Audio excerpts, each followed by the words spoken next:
এদিকে ঢাকা বিশ্ববিদ্যালয়ের অধিভুক্ত সরকারি 7 কলেজের অধ্যক্ষদের সঙ্গে জরুরি বৈঠকে বসেছেন ঢাকা বিশ্ববিদ্যালয়ের উপাচার্য অধ্যাপক ডক্টর নিয়াজ আহমদ খান। দুপুর 12:30টায় উপাচার্য কার্যালয়ের সভাকক্ষে এই সভা শুরু হয়। এতে উপাচার্য ছাড়াও বিশ্ববিদ্যালয়ের পক্ষ থেকে 2 উপ উপাচার্য, বিভিন্ন অনুষদের ডিন, প্রক্টর ও সহকারী প্রক্টররা উপস্থিত আছেন।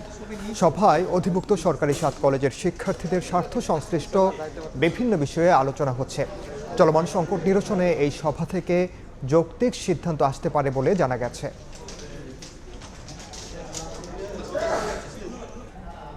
এ বিষয়ে আরও খবর জানবো আমরা। এই মুহূর্তে ঢাকা কলেজের সামনে আছেন সহকর্মী আলামিন তুষার, ঢাকা বিশ্ববিদ্যালয়ে আছেন সহকর্মী মাসুদুর রহমান এবং মিরপুরে বাংলা কলেজের সামনে আছেন সহকর্মী আলতাফ হোসেন। বিস্তারিত জানতে সরাসরি শুরুতে যাচ্ছে তুষারের কাছে।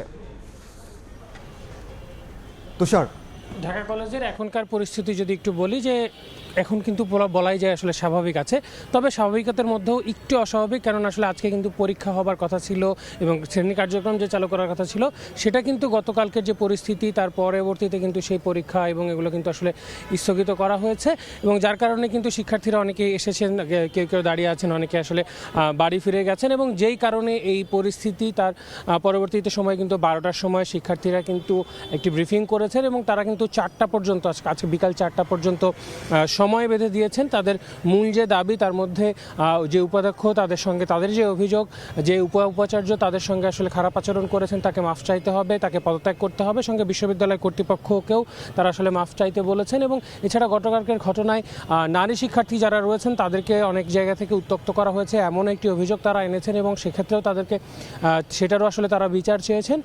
এই পরিস্থিতিতে কিন্তু পরবর্তীতে তারা যে 4 ঘন্টার যে আলটিমেটাম তারা দিয়েছেন সংবাদ সম্মেলনে, তার পরবর্তীতে কি হবে বা পরবর্তী কর্মসূচি কি হবে সেটা কিন্তু সরাসরি আমাদেরকে তারা আসলে জানাননি। তারা যেমনটা বলেছেন যে হয়তো তাদের যদি দাবি দাওয়া মেনে নেওয়া না হয় সেই ক্ষেত্রে তারা কিন্তু সেই বিকাল 4টার পরবর্তীতে আরও একটি সংবাদ সম্মেলন করে আসলে তারা তাদের পরবর্তী যে কর্মসূচি, তারা বলছেন যে তারা আসলে কঠোর কর্মসূচির দিকে যেতে আসলে বাধ্য হবেন যদি আসলে তাদের এই দাবিগুলো মেনে নেওয়া না হয়। এবং তাদের বরাবরের মতো যে দাবি ছিল যে তাদের এই যে 7 কলেজে অধিভুক্ত যে 7 কলেজ সেগুলোকে মিলিয়ে একটি স্বতন্ত্র বিশ্ববিদ্যালয়, আলাদা করে একটি বিশ্ববিদ্যালয় হবার যে দাবি, সেই দাবি কিন্তু তারা কিন্তু এই 6 দফা যে তাদের দাবি রয়েছে তার মধ্যে কিন্তু সেই দাবিও রয়েছে। তবে সেখানটায় আসলে তারা উল্লেখ করেছেন যে অন্তত রূপরেখা হলেও তাদেরকে আসলে দিতে হবে, এবং 24 ঘন্টার মধ্যে কিন্তু তারা আসলে সেই রূপরেখা তারা আসলে চেয়েছেন। 4 ঘন্টার মধ্যে পদত্যাগ এবং যে দাবি তারা আসলে পদত্যাগের দাবি, এবং এই যে বিশ্ববিদ্যালয় কর্তৃপক্ষ যেন ক্ষমা চান সেই নিয়ে কিন্তু আসলে তারা আসলে জানতে চেয়েছেন। এর বাইরেও যদি ঢাকা এই কলেজের কথা আমি বলি, এখন কিন্তু আমাদের যারা গণমাধ্যম কর্মী যারা রয়েছেন তারা কিন্তু আসলে অবস্থান করছেন কেউ কেউ যে কী অবস্থা পরিস্থিতি। তবে আরেকটি কথা যদি একটু বলে রাখি, সেটা হলো যে তাদের যে ঢাকা ব্লকেট কর্মসূচি গতকাল রাতে যেটা ঘোষণা করা হয়েছিল, পরবর্তী সময়ে কিন্তু আমরা দেখেছি যে সেই ঢাকা ব্লকেট কর্মসূচি থেকে জনভোগান্তির কথা মাথায় রেখে তারা কিন্তু আসলে সরে এসেছেন, এবং কর্তৃপক্ষের যে পরিস্থিতি, কর্তৃপক্ষের কাছ থেকেও কিন্তু এরই মধ্যে আমরা জেনেছি যে একটি সভা হচ্ছে এবং ঢাকা বিশ্ববিদ্যালয়ে, এবং সেখানকার পরিস্থিতি জানতে আমরা এই মুহূর্তে ঢাকা বিশ্ববিদ্যালয়ে চলে যাব সহকর্মী মাসুদুর রহমানের কাছে। এই মুহূর্তে আমরা অপেক্ষায় আছি যে উপাচার্যের সাথে যে বৈঠকটি শুরু হয়েছে সেই বৈঠকের শেষ হয়ে একটি আনুষ্ঠানিক বক্তব্য আমরা জানতে পারবো যে সেই বৈঠকে আসলে কি ধরনের সিদ্ধান্ত হলো, কোন কোন বিষয় নিয়ে আলোচনা হয়েছে।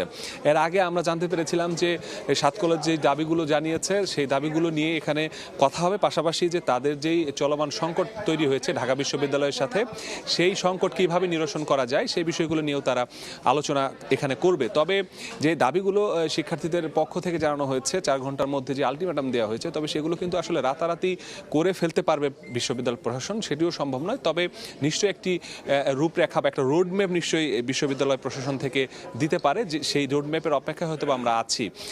এর আগে দুপুর 12:30টার একেবারেই জাস্ট টাইমে এই বৈঠকটি শুরু হয়। সেই বৈঠকে 7 কলেজের অধ্যক্ষরা ছাড়াও যেই উপ উপাচার্যের বিরুদ্ধে শিক্ষার্থীরা অভিযোগ করেছিলেন সেই উপাচার্য এখানে উপস্থিত হয়েছেন, উপ উপাচার্য, এবং পাশাপাশি আরও একজন উপ উপাচার্য সহ বিভিন্ন অনুষদের ডিন যারা রয়েছেন তারা এখানে এসেছেন, পাশাপাশি প্রক্টর, সহকারী প্রক্টর সহ একটি রুদ্ধতার বৈঠক এখনও চলছে, 12:30 থেকে শুরু হয়েছে, প্রায় 2 ঘন্টা হতে চলেছে সেই বৈঠক। এবং সেই বৈঠক থেকে তারা যেই সিদ্ধান্তটি আমাদেরকে জানাবেন সেটি হয়তো আপনাদের মাধ্যমে আমি দর্শকদের জানাতে পারবো। আপাতত এই ছিল আমার কাছে সর্বশেষ তথ্য। আমরা এখন বাংলা কলেজের সামনে আছেন আমাদের আরেক সহকর্মী আলতাফের কাছে চলে যাব সেখানকার পরিস্থিতি। আলতাফ, সেখানে কেমন দেখছেন, শিক্ষার্থীরা কি বলছেন?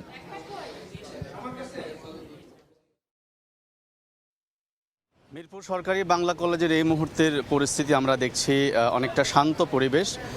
যদিও বেলা 11টার সময় মিরপুর এই সরকারি বাংলা কলেজের শিক্ষার্থীরা একটি বিক্ষোভ মিছিল করেছিল এবং সেই মিছিলে এবং বিক্ষোভে তারা বেশ কিছু দাবি উপস্থাপন করেছিল এবং বিশেষ করে তারা বলছেন যে তাদের যে দাবি সেই দাবির পরিপ্রেক্ষিতে এবং উদ্ভূত যে পরিস্থিতি এবং এই পরিস্থিতির জন্য বিশেষ করে 7 কলেজের শিক্ষার্থীদের উপর যে হামলার ঘটনা, এই ঘটনার সঙ্গে যারা জড়িত তাদের বিরুদ্ধে শাস্তিমূলক ব্যবস্থা নেওয়ার দাবি জানাচ্ছে তারা।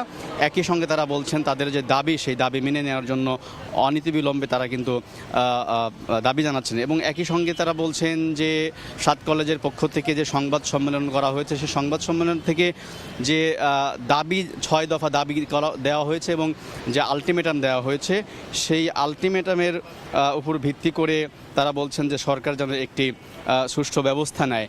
এবং আমরা যেটি দেখছি এই মুহূর্তে শান্ত পরিবেশ এবং কিছুক্ষণ আগে আইন শৃঙ্খলা রক্ষাকারী বাহিনীর সদস্যরা কিন্তু উপস্থিত ছিলেন কিছুক্ষণ আগ পর্যন্ত। এই মুহূর্তে এখন পর্যন্ত আমরা দেখছি যে পুলিশের সদস্যরাও কিন্তু এখান থেকে চলে গিয়েছে। অর্থাৎ যে সংবাদ সম্মেলন থেকে শিক্ষার্থীরা যে বিষয়টি তারা বলেছেন সেটার উপর ভিত্তি করে তারা অপেক্ষা করছেন যে পরবর্তীতে কি সিদ্ধান্ত আসে।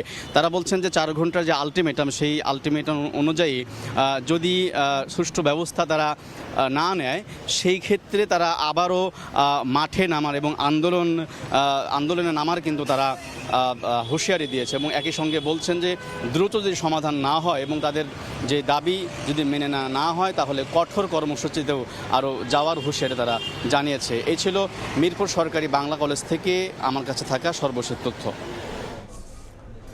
সরাসরি যুক্ত ছিলাম ঢাকা কলেজ, ঢাকা বিশ্ববিদ্যালয় এবং মিরপুরের সরকারি বাংলা কলেজের সামনে থেকে।